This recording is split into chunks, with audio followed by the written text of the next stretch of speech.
di mana harapannya adalah peserta didik mahasiswa ya. Mahasiswa memahami mengenai pengertian, fungsi, alat, visi, dan lain sebagainya. Hal-hal yang harus kita bangun dalam konsep dan teori manajemen ini dengan baik. Kalau kita berbicara manajemen itu, manajemen kepemimpinan, manajemen asuhan, manajemen pelayanan, itu kita berbicara seperti halnya kalau kita naik bis. Kalau saya mencontohkan itu yang lebih nyaman. Bis kota, bis antar kota, pesawat, alat transportasi, struktur. Pendekatan manajemen adalah pendekatan ruang, pendekatan tugas, pendekatan fungsi. Sehingga tata kelola keseluruhan bisa berjalan dengan baik kalau pengaturannya baik.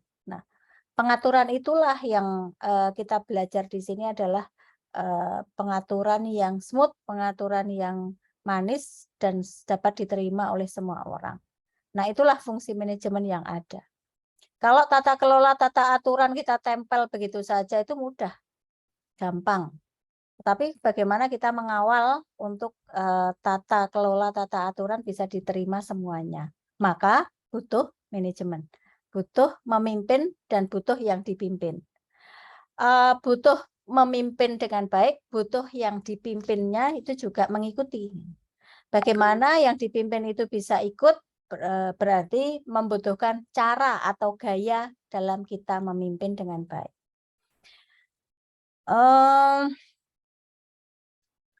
Sesuai dengan apa yang dikatakan Pak Asmail tadi, yang dikatakan Pak Hijri, sudah betul semua. Sehingga memang manajemen diartikan sebagai interaksi untuk mencapai tujuan organisasi melalui orang lain. Karena tujuan organisasi kalau kita capai sendiri, kalau manajemen tukang sate itu mencapai tujuan tidak melalui orang lain. Dari mulai beli, masak, jual, ngitung, beli lagi, masak, jual, beli lagi. Kalau di dalam organisasi yang tentunya harapannya adalah jangan seperti manajemen tukang sate. Artinya selalu melibatkan orang lain. Kalau kita melibatkan orang lain berarti kumpulan strategi yang harus kita bangun bersama-sama. Ini banyak hal seperti yang disampaikan Pak Ijri tadi, Pak Ismail tadi ya seperti ini. Tata laksana dan lain sebagainya ada. Kemudian kalau di keperawatan seringkali kita pendekatan dengan menggunakan Swanberg. Jadi mengorganisir, memimpin, mengembangkan. Yang susah itu adalah menyatukan persepsi. Sehingga dalam hal ini ya perlu adanya visi atau tujuan yang memang harus dikejar dan itu persepsi kita harus sama.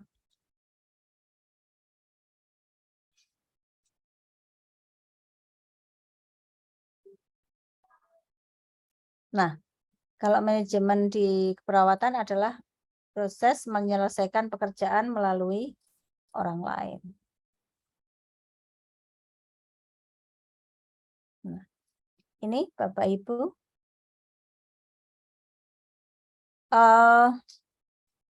Bahwa di dalam manajemen kita menjalankan fungsi manajemen, yaitu perencanaan, pengorganisasian, pengaturan staf, memimpin, mengendalikan, dan semua aktivitas yang ada di lingkungan perawatan.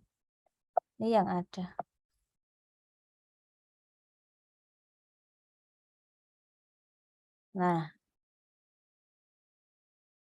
Nah, ini simpulannya adalah semua di tingkat manajer melaksanakan fungsi-fungsi manajemen dengan baik. Fungsi manajemen yaitu perencanaan, pengorganisasian, pelaksanaan, dan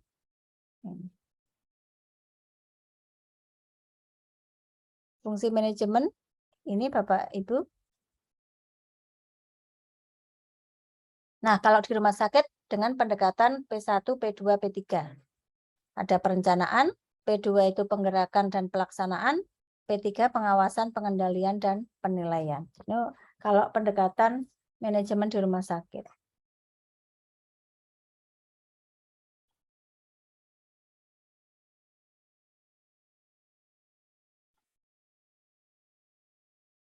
Nah, apa yang menjadi sumber daya atau alat manajemen itu apa? Kita seringkali mengenal melalui 5M. Ada man, money, material, method, margin. Nah, sehingga alat untuk menggerakkan itu kita butuh 5M ini. Apa saja yang ada di lingkungan kita masing-masing. Nah, kita melihat bahwa ruang lingkup manajemen yang akan kita pelajari adalah adanya manajemen pelayanan keperawatan dan manajemen asuhan. Manajemen pelayanan kita melihat atau mengacu pada proses manajemen. Kalau manajemen asuhan keperawatan kita berproses pada proses keperawatan. Pendekatannya adalah proses keperawatan. Jadi ruang lingkup manajemen perawatan itu ada 2. Itu Bapak Ibu. Kemudian, nah proses manajemen pelayanan perawatan karena ada 4 atau 5 tahap, maka itu sejalan dengan proses manajemen asuhan.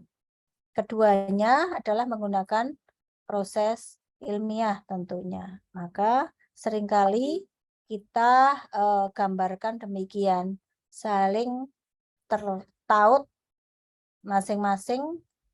Kalau proses keperawatan itu dari mulai pengkajian sampai evaluasi, tetapi kalau bagaimana kalau kita melaksanakan proses pelayanan atau manajemen pelayanan perawatan melalui berbagai tahapan. Baik itu dari mulai pengumpulan, perencanaan, pengorganisasian, dan sebagainya sampai dengan pengendalian atau pengawasan. Ya. Kemudian fokus atau titik sentral manajemen pelayanan keperawatan adalah pada asuhan pasien. Sehingga memang harapannya adalah bagaimana serangkaian kegiatan yang dilakukan oleh perawat untuk memenuhi kebutuhan pasien dengan menggunakan proses keperawatan. Kalau itu pelaksanaan asuhan keperawatan. Nah, kalau kita berbicara mengenai manajemen dalam satu sistem, kalau kita belajar manajemen menjadi sebuah sistem, dikatakan oleh teorinya Gillis adalah bahwa input, proses, output, dan lain sebagainya. Maka yang dikatakan pendekatan input atau pendekatan sistem, yaitu input itu adanya personil, adanya man, money, material, margin itu dijadikan sebuah komponen input. Kemudian untuk proses, di sana proses itu pendekatan sebuah proses, di sana ada aktivitas perencanaan, pengorganisasian, pengarahan, pengawasan dalam pelayanan keperawatan. Kemudian outputnya adalah hasil pelayanan keperawatan. Ada pengembangan staf, ada riset, ada mutu yang lain, ada bagaimana aspek yang dicapai secara kuantitas pada pengembangan atau capaian mutu pelayanan perawatan. Kemudian sebagai kontrol adanya kita perlu mengacu pada falsafah atau tujuan. peraturan, dan lain sebagainya. Terus umpan baliknya adalah laporan-laporan yang ada. Itu yang perlu menjadi dasar dari pengembangan atau asuhan keperawatan atau manajemen keperawatan dari sebuah sistem. Nah, ini yang pendekatannya bisa melalui seperti ini, input, proses, dan output. Outcome, feedback.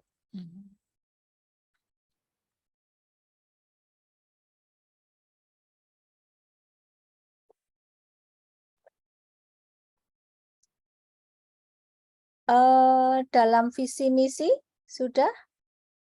Kok visi misi dalam pengertian manajemen sampai dengan sistem manajemen sudah?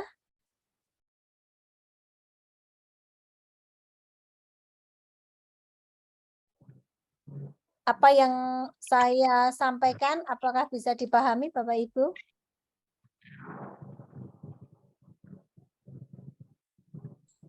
Iya, Bu. Bisa, Bu. Bisa, Bu. Nih Pak Asmail, Pak Marcel, Ibu Marcel ya. Iya, Bu. Oke, ini ada proses, output, kontrol, dan umpan balik gitu. Kemudian kita lanjut mengenai dalam mencapai tujuan, kita harus mempunyai tujuan organisasi, kita harus mempunyai titik atau mempunyai tujuan yang sama. Maka harus dibentuk sebuah visi, sebuah cara pandang tujuan yang harus kita capai itu harus sama. Maka dalam organisasi itu harus punya satu cita-cita yang sama, yaitu visi dan misi. Ini biasanya semua organisasi itu menetapkan itu. Nah, syaratnya adalah apakah bagaimana apa yang kita inginkan, apa yang tujuan atau goalnya organisasi yang diinginkan bisa terwujud, itu harus melalui strategi untuk mencapai visi yang ada. Maka dalam mencapai atau membuat visi itu juga harus yang simple, yang terukur, dan memang mencerminkan cita-cita bersama. Sehingga kalau saya contohkan seringkali bahwa kondisi kita saat ini itu seperti apa dan visi misi saya ke depannya itu apa. Sehingga perlu strategi dalam mencapai visi yang kita tetapkan. Nah, ada strategi yang bisa ditetapkan dengan 3 pertanyaan kunci biasanya dalam menetapkan strategi. Di mana kita saat ini, apa dan bagaimana pekerjaan yang dapat dilakukan, serta bagaimana dalam pencapaian visi dan misi tersebut, mekanismenya seperti apa. Maka kita harus bisa menjawab secara sederhana dari sebuah pertanyaan yang kita tetapkan sehingga kita bisa menjadikan itu sebuah visi. Visi itu beda dengan slogan. Visi itu sebuah cita-cita organisasi. Bahkan kenapa manajemen itu harus ada visi? Karena visi itu merupakan rencana atau jangka panjang yang harus kita capai.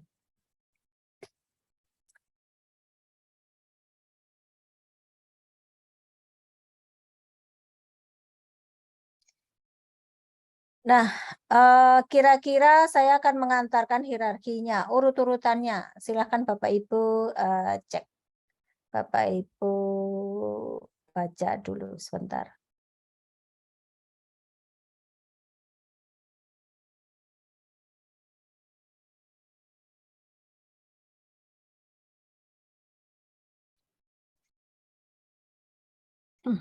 Saya izin sholat sebentar ya Bapak Ibu ya. Iya, Bu. Oke, karena ini saya tadi perjalanan baru sampai ini. Silakan Bu. Iya, sudah jam 5, Bu.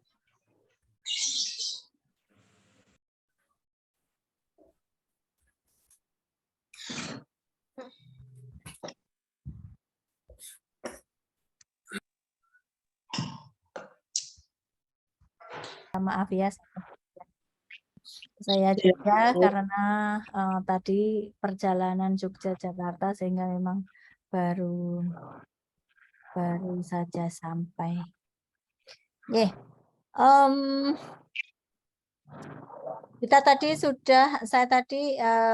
Kita review bersama, belajar bersama mengenai konsep dan teori bahwa sebuah manajemen itu sebuah hal yang abstrak. Tetapi abstrak itu bisa dikonkretkan, bisa diukur itu tatkala ada alat. Jadi alat itu menjadikan sebuah konsep, menjadikan dari abstrak menjadi konkret. Nah, alatnya itu adalah sebuah tool. Itu juga sehingga adanya pedoman, standar dan lain sebagainya itu dari yang semula abstrak menjadi konkret. Kemudian manajemen itu juga sebuah skill, soft skill ya. Soft skill. Jadi belajar tentang manajemen itu memang tidak mengenal waktu karena memang seni atau art yang sifatnya berubah-ubah itu. Berubah menyesuaikan kondisi, menyesuaikan situasi, dan menyesuaikan audiens serta organisasi di mana kita ada. Nah, Bapak Ibu sharing saja bahwasanya keberhasilan manajer dalam melaksanakan uraian atau tugas dan fungsinya tidak lepas juga peran follower. Follower yang baik, follower yang bagus belum tentu juga menjadikan manajer itu berhasil. Tapi kalau follower itu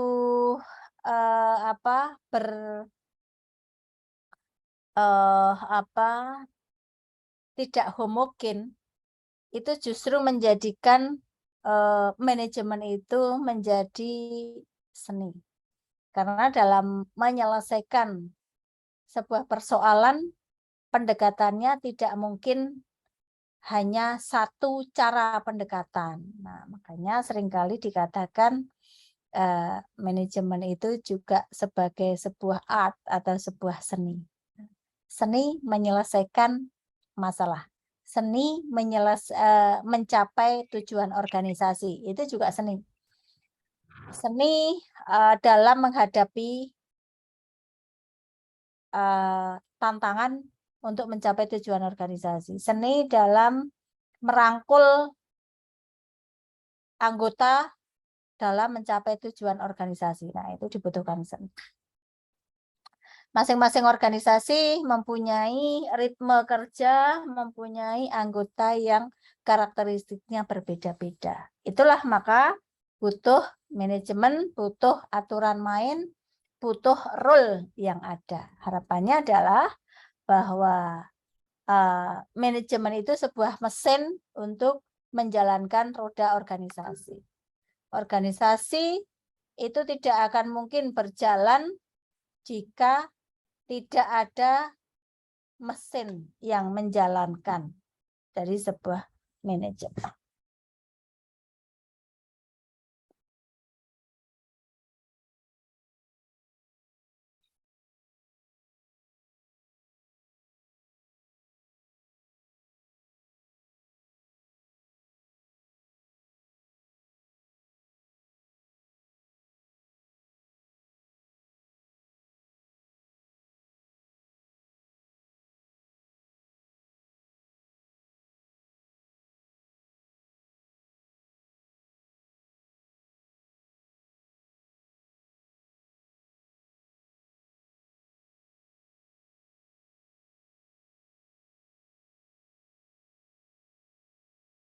Kemudian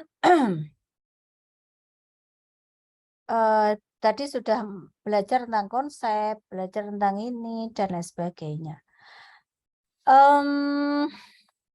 Ini sekaligus kenalan Bu Yuliana. Ya Ibu, selamat malam. Selamat malam. Oh iya, ini di sana sudah malam. Nih, Bu Yuliana. Bu Yuliana sudah bekerja berapa lama, Ibu? Kalau di keperawatannya sudah 15. Kalau di anestesi baru 8 tahun. Oke, baik itu di keperawatan maupun di anestesi, saya ingin bertanya. Visi rumah sakit Ibu apa? Coba sebutkan, Bu. Visi kami meningkatkan pelayanan kami di visi. Haha, yuk lupa toh. Lupa Ibu, ini Ya. sebentar sudah keluar ke Itu luar. nanti kalau akreditasi ditanya sama surveyornya. Visinya Iya, apa? Nah, itu. iya. Ya. Ibu boleh saya ulang? Meningkatkan pelayanan rumah sakit kami di daerah perbatasan antara negara tetangga. Kami termasuk rumah sakit rujukan, tapi rumah sakit Kabupaten Baru, Pemekaran dari Merauke. Meningkatkan pelayanan saja baik dalam manusia tenaganya, dalam pelayanan, itu lagi. Oke. Itulah. Makanya cita-cita organisasi harus kita tahu. Oke. PR ya, Bu. Harus Ya, Bu. tahu visi misi yang ada di rumah sakit Ibu, supaya kita nanti bekerja. Kalau ada sebuah cerita, saya pernah dulu membaca sebuah buku kisah atau mendengar kisah Honda, ya, Honda Jepang ya. Siapa yang pernah baca kisahnya itu? Bahwasanya Honda itu dalam mengembangkan perusahaannya itu memang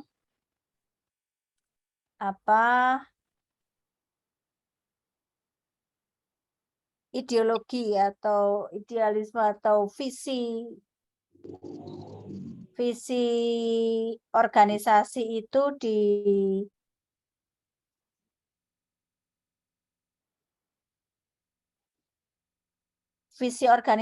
itu disebutkan terus oleh pegawainya setiap pagi. Kayak kita ini. Setiap pagi kita harus menyebutkan visi itu dengan baik. Nah, di sana disebutkan bahwa setiap pagi harus menyampaikan visinya. Setiap pegawai harus memahami di mana perusahaan itu ada. Sehingga perkembangan Honda itu semakin baik karena antara pemimpin dan yang dipimpin itu memahami visi yang akan dicapai. Itu dari kisah Honda. Kemudian ada kisah-kisah yang lain yang tentunya hampir mirip sama, yang memang visi itu harus dikenal, harus menjadi mendarah daging di semua karyawan yang ada. Nah, ini saya menyampaikan hierarki bagaimana visi sampai dengan implementasi ke bawah, yaitu visi suatu keadaan di masa yang akan datang yang menjadi impian atau yang diharapkan. Maka langkah operatif untuk perwujudan visi itu adalah misi atau pernyataan tugas itu misi. Nah, kemudian dilanjutkan misi itu juga belum operasional. Kalau visi itu kan cita-cita. Pernyataan tugasnya adalah misi. Misalnya kalau visinya Kementerian Kesehatan kan menjadikan manusia Indonesia yang sehat dan berkeadilan misalnya, gitu kan? Kalau kita membaca RPJPN 2020-2024. Nah, tapi di sana disebutkan misi. Misinya adalah misalnya angka kematian ibu dan angka kematian ibu, bayi dan anak menurun misalnya. Itu kan misi. Nah, misi itu juga belum operasional. Menurunnya bagaimana sehingga dia perlu strategi. Maka strategi itu adalah turunan dari misi atau breakdown dari misi. Di sana adalah penjabaran misi agar dapat diimplementasikan dalam aktivitas sebagai alternatif untuk mencapai tujuan. Maka butuh strategi. Strategi ditetapkan, itu juga belum bisa dilaksanakan. Harus ada kebijakan. Kebijakan merupakan langkah taktis yang harus dilakukan oleh pengambil kebijakan agar berjalan dengan baik untuk melaksanakan program. Itu sebuah kebijakan. Kemudian kebijakan itu baru langkah-langkahnya, maka butuh lagi yang namanya program. Program di mana program itu adalah kumpulan rencana besar yang implementatif harus dilaksanakan dengan landasan kebijakan yang sudah ditentukan. Baru breakdown ke bawahnya adalah sebuah kegiatan, yaitu aktivitas sebagai penjabaran program yang bersifat spesifik, terukur, saling melengkapi, realistik, dan ada batasan waktu. Maka kegiatan itu dikatakan kegiatan yang operasional yang bisa dilaksanakan. Inilah hierarki turunan. Bagaimana kita melaksanakan kegiatan, kita bisa menerangkan, Bu Yuliana bisa menerangkan. Saat ini Bu Yuliana belajar sekolah ini adalah kegiatan Ibu. Itu merupakan pelaksanaan program apa? Ya, program di rumah sakit itu Ibu apa? Nah, pelaksanaan program dan atas kebijakan atau strategi dan kebijakan yang ditempuh apa? Baru mewujudkan misi keberapa sampai dengan perwujudan visi yang lebih besar.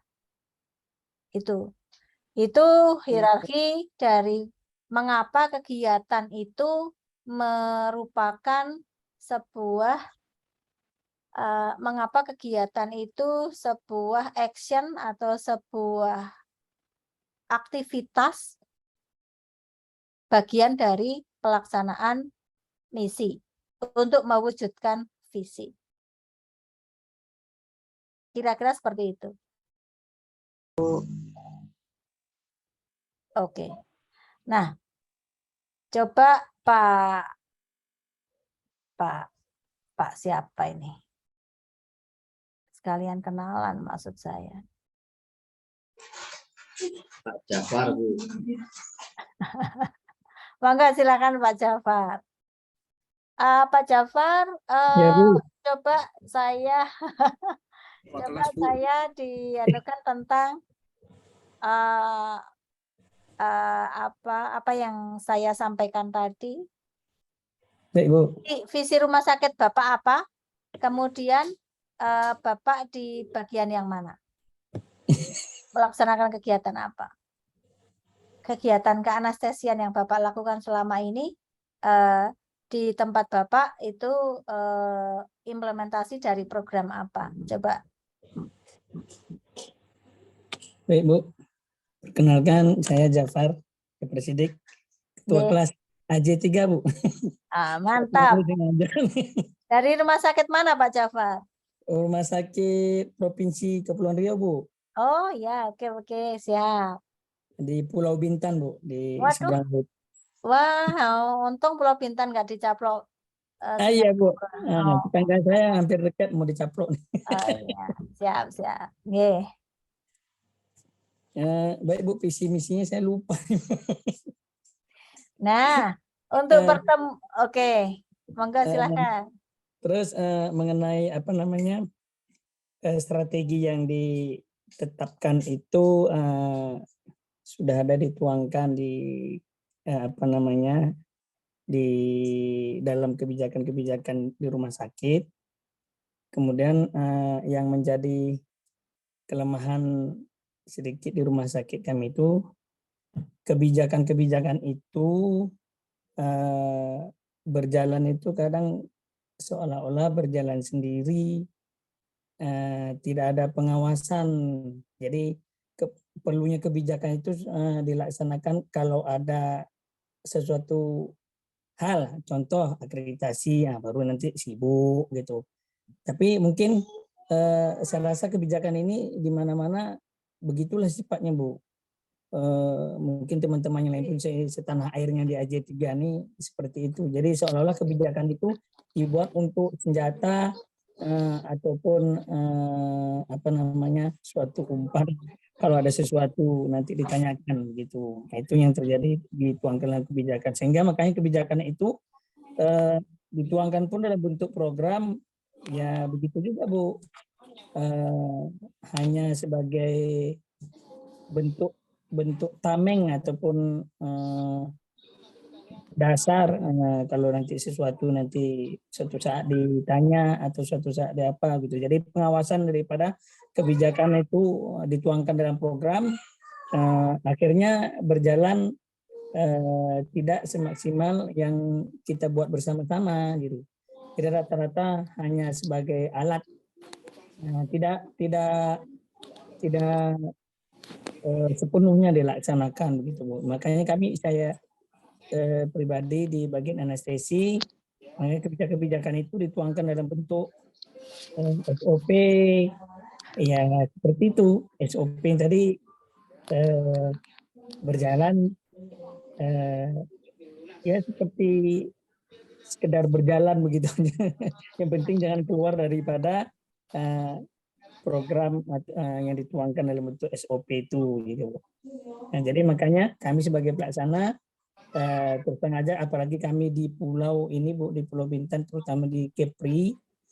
Jadi dalam hal kebijakan itu dituangkan dalam melaksanakan tugas, contoh seperti kami kan minim tenaga dokter spesialis di pulau-pulau Kepri ini Bu. Makanya teman-teman kadang berjalan sendiri itu ya dituangkan kebijakan SOP itu. Jadi yang ngawasi SOP itu sendiri dalam kami bekerja itu pengawasan itu sangat minim juga. Nah itu lalu pada umumnya yang terjadi kami di Pulau Kepri ini Bu. Mungkin itu aja Bu. Oke, siap. Oke, terima kasih Pak Jafar. Pak Jafar, Nggih. Pak Artinya Ismail mantap itu Bu. Pak Ismail tuh banyak pengalaman tuh. Pak Ismail. Nggih. Nah, artinya kita bisa sharing, bisa ya Pak ya, bisa ini. Nah, sehingga mohon pada semua mahasiswa yang AJ3 sampai mungkin saya dalam menyampaikan ini ke bawah ini adalah teori-teori yang bisa Bapak Ibu baca, tetapi ini adalah hanya sebuah teori yang memang bagaimana manajemen itu dibutuhkan. Manajemen itu penting, manajemen itu butuh karena menjadi role, supaya lebih internalisasi konsep manajemen dalam aspek perencanaan. Ini konsep perencanaan ini kan visi, misi, kebijakan, strategi, program, dan kegiatan ini masuk dalam aspek perencanaan. Kita besok saya akan masuk ke pengorganisasian. Nah, untuk yang perencanaan, Bapak Ibu silahkan Bapak Ibu tulis visi rumah sakit Bapak Ibu apa? Harus hafal. Siap, Bu. Ya. Kemudian Ya, Bu. misinya apa? Ya. Ya, Bu. Misinya apa? Kebijakan yang ditetapkan di rumah sakit Ibu, Bapak Ibu apa? Programnya apa? Sehingga Bapak Ibu menjalankan tugas sehari-hari itu menyelesaikan program rumah sakit yang mana? Bapak Ibu menyelesaikan atau melaksanakan strategi atas kebijakan yang ditetapkan yang mana oleh rumah sakit. Supaya Bapak Ibu tahu linearitas dari mulai pekerjaan Bapak Ibu sekarang untuk mencapai visi rumah sakit. Nah, Bapak Ibu menunjang misi yang mana? Ini justru untuk cek-recek koreksi bahwa harus ada cascading dari visi, misi, kebijakan, program, kegiatan itu harus linier. Tugasnya direktur ngapain, tugasnya wakil direktur, tugasnya kepala instalasi sampai ke pelaksana itu apa saja. Harus ada saling mengkait. Itulah yang dikatakan manajemen. Itu ya Bapak Ibu, saya ingin misalnya Pak Jafar dari RSUD sekian, visi misinya apa, dan Pak Jafar kegiatan keanestesian yang Bapak Ibu geluti sudah berapa tahun? Ini menunjang program apa? Dan mencapai kebijakan rumah sakit apa? Kebijakan rumah sakit ditetapkan dalam peraturan direktur nomor berapa? Supaya Bapak Ibu memahami tentang konsep manajemen yang ada. Itu kira-kira.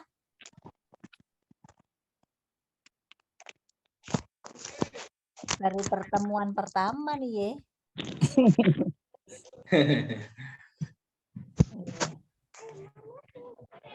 Itu kira-kira Bapak Ibu semangat. Di sini saya sudah 17.44. Kira-kira mungkin demikian yang bisa saya sampaikan tentang konsep. Namanya juga teori dan konsep, tetapi saya tidak ingin bahwa konsep hanya semata konsep saja, tetapi konsep harus dibangun. Bapak Ibu harus memahami apa yang Bapak Ibu kerjakan sehari-hari ini menunjang misinya rumah sakit yang berapa, melaksanakan strategi dan kebijakan apa.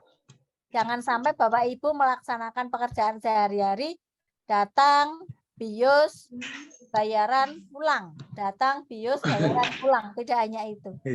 Tetapi bagaimana Bapak itu menunjang visi misi organisasi yang ada. Itulah petikan dari pembelajaran manajemen yang ada. Sehingga kita kan punya grup kelas ya. Ya, Bu. Ya, Bu. Tugas bisa disampaikan di grup kelas sehingga saya bisa download satu-satu. Itu Bapak Ibu. Untuk perkenalan awal ini dan ke depan mohon untuk bisa menuliskan di sini untuk penulisan nama itu silahkan kalau pembelajaran penulisan presensi ya Bapak Ibu ya. Jadi misalnya Pak Ja'far itu presensi nomor berapa? Berarti di depan ada tulisannya 17 Ja'far Sidik. Misalnya kalau Pak Asmail ya nomor 1 Asmail misalnya. Saya pada saat slot gini udah 1 sampai ke urutan mahasiswa yang terakhir. Oke. Demikian Bapak Ibu pertemuan perdana ini. Mudah-mudahan bisa dipahami. Saya tidak hanya menyampaikan tentang konsep, tapi bagaimana linearitas Bapak Ibu yang pekerjaan sehari-hari yang sudah dilakukan. Demikian, terima kasih. Bu, Salam sehat. Malam. Ada pertanyaan nggak? Mohon izin Silakan. Bu, mohon izin sebentar. Bu, terkait dengan visi misi tadi Bu, sebagai tugas kami, berarti nanti kami menghafalkan begitu kan Bu, untuk pertemuan berikutnya nanti. Ya, menulis Pak, menulis. Tulis Bang, dia ngapal banyak Bang. Benar. Udah. Baik, Bu, baik. Saya ingin Pak Bapak Ketua. Ibu, Tulis aja Pak Ketua. Iya, iya, iya. Bapak Ibu yang Bapak Ibu sebagai pelaksana apa di tempat Bapak Ibu bekerja saat ini? Menunjang kebijakan rumah sakit, program kerja apa? Kebijakan yang apa? Kebijakannya nanti apa?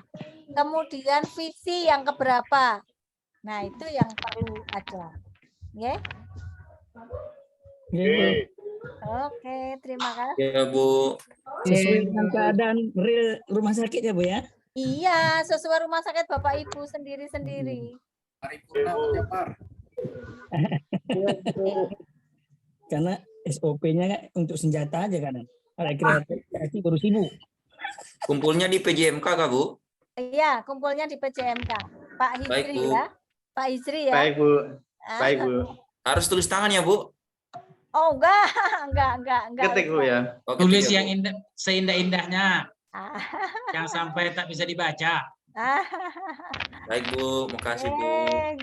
Turun Bu, turun. Terima kasih. Saya Oke. akhiri karena Sama-sama, ini Bu. Sama-sama. Sama Bu.